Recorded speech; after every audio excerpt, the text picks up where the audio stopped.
السلام عليكم ورحمة الله وبركاته. اللهم صل وسلم وبارك على سيدنا محمد وعلى آله وصحبه أجمعين. ازيكم يا حبايبي، عاملين ايه؟ يا رب تكونوا بخير وبأفضل حال. كل سنة وانتم طيبين ويدوم عليكم الأيام بنعمة يا رب بخير وسلامة. زي ما انتم شايفين احنا بدأنا في مخبوزات العيد. نزلت لكم الفيديو اللي فات المعمول، طريقته سهلة جدا وناس كتير قوي شكرت فيه. النهارده هنعمل قراقيش. طبعا القراقيش انا بالنسبه لي متواجده معايا طول السنه، اصلا ملهاش علاقه بالعيد، بس كمان ان احنا بننزل حاجات العيد، فهنزلكم ان شاء الله باذن الله كل حاجه على مدار الاسبوع دوت، بحيث ان انت تقدري تعملي كل حاجه تمام. النهارده هنعمل القراقيش الجميله ديت الساده وبعجوه، وطريقتها سهله جدا وابسط منها مفيش. هعلمك ازاي تعملي حاجه بكل سهوله وبكل يسر من غير ما تتعبي وتحسي ان الموضوع صعب عليك. كل حاجه تعمليها في البيت. انا هنا عندي كيلو من الدقيق نخلته، حطيت عليه رشه من الملح، حطيت عليه كيس من الخميره، حطيت عليه معلقه صغيره من البيكنج باودر، حطيت عليه معلقتين من السكر تمام. دي المواد اللي انا حطيتها. كمان انا نكهت القريش بتاعتي بالفانيليا، فحطيت كيسين من الفانيليا. لكن انت ممكن تعملي شمر، محلب، ينسون، في ناس يعني بتعملها بالطريقه دي، لكن انا ما حطيتش اي حاجه من ده كله. انا نكهتها بايه؟ نكهتها بالفانيليا. حطيت معلقتين من السمسم كده مع الدقيق وقلبتها. انا بحط فيها سمسم بس ما بحطش فيها يعني كتير قوي زي الكعك. حطيت معلقتين بقى السمسم زي ما انتم شايفين. وعندي هنا الإدام اللي هي المواد الدهنية، كوباية ونص على مقدار كيلو من الدقيق. اي نوع كوبايه عندك هتحطي كوبايه ونص. طب الكوبايه ونص احنا هنحطهم زيت ولا سمنه؟ هنحطهم ايه بالظبط؟ انا عن نفسي بحط كوبايه من السمنه والنص من الزيت. الزيت هيديها القرمشه بتاعتها الجميله دي، والسمنه هتديها الطعم الحلو والريحه الجميله. فانا هنا حطيت كوبايه من السمنه ونص من الزيت. طبعا لو عملت بزيت تطلع معاكي حلوه برضو، بس بتفرق طبعا ان مش هتوجد معاها ريحه وطعم السمنه طبعا اللي احنا بنحطها تمام. فانا حطيتهم بالشكل دوت، وبدات بقى ان انا ابس كده بايدي على قد ما اقدر، واغلف كل الدقيق بتاعي بالسمنه. زي ما انتم شايفين كده بدأت ان انا ابسه بالشكل دوت. وبعد كده ده يعني ببدأ ان انا اعجنه. ممكن تعجنيه بمية، تعجنيه برايب، تعجنيه بزبادي، متاح عندك بلبن. انا هنا عندي رايب فانا عجنت بيه. زي ما انتم شايفين كده حطيت كوبايه الاول عجنت بيها، وبعد كده هنزل بنص كوبايه التانية. هعجن برضه هلاقيها محتاجه نص تاني، فالمقدار كله خدت كوبايتين كاملين. يبقى هنا انا بوريكم ان انا وانا بعجن ليه، لاني بوريكم ان العجينه بيبقى ليها يعني بتبقى محتاجه ايه او مش محتاجه ايه. فهنا انا حسيت ان هي محتاجه، فانا رحت حطيت لها نص كوبايه تاني. يبقى انا حطيت الكوبايه الاول وانا مطمنه وفي الامان، بعد كده نزلت نص في نص. ليه؟ لاني اخاف ان انا احط هبوظ العجينه.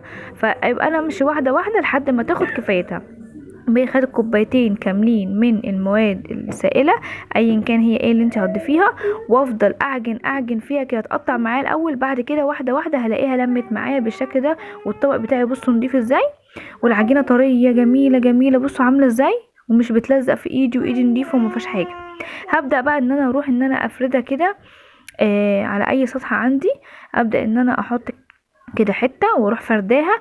انا بفردها بس كده بالنشابه بتاعتي عشان تساوي السطح مش اكتر، يعني انا بحطها كده عشان تساوي السطح مش اكتر تمام. بعد كده هبدأ ان انا اسويها، اقطعها كده واقطع الاطراف بتاعتها، وان انا اخليها قطع متساوية على شكل مستطيل على قد ما اقدر كده، وابططها واسويها وتبقى جميلة. بعد كده هجيب العجوة بتاعتي وابقى فرداها او هفردها واجهزها، واحط كده نصها من العجوة واغطيها بالنص التاني زي ما انتوا شايفين معايا بالشكل دوت، عشان يطلع الشكل يعني يعني متناسق معايا وجميل.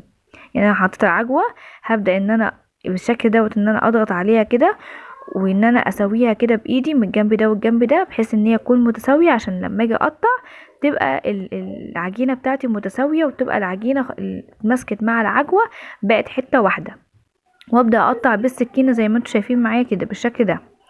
بصوا بقى السمك بتاعها عامل ازاي، تحفه، مفيش احلى من كده بجد. بصوا عامله ازاي جميله جدا. هبدا بقى اجيب الصاج بتاعي او الصينيه بتاعتي، وابدا ان انا احط فيها بالشكل دوت زي ما انتوا شايفين اهو.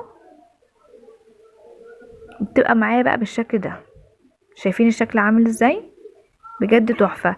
اما بقى التسويه، التسويه دي بتبقى ايه؟ ببدا ان انا اسوي باول صينيه، يعني بفضل اعمل كده الكميه كلها زي ما انتم شايفين كده. عملت جزء من العجوه وعملت جزء بساده، وبشكل بقى بالشكل دوت لحد بقى ايه ما الكميه بتاعتي اخلصها. وببدا باول صينيه انا عملتها ان انا اسوي على درجة حرارة 180، النار شغالة من فوق ومن تحت، الفرن كهربا.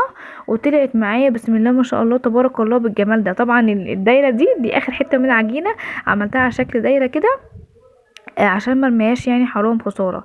زي ما انتم شايفين معايا كده، بصوا لونها ودرجة لونها جميلة جميلة تحفة. طبعا بقى السمك بتاعها ده راجع ليكي انتي. بصوا بقى بعد السوا ده سمكها وده شكلها، بجد شكلها تحفة يفتح النفس.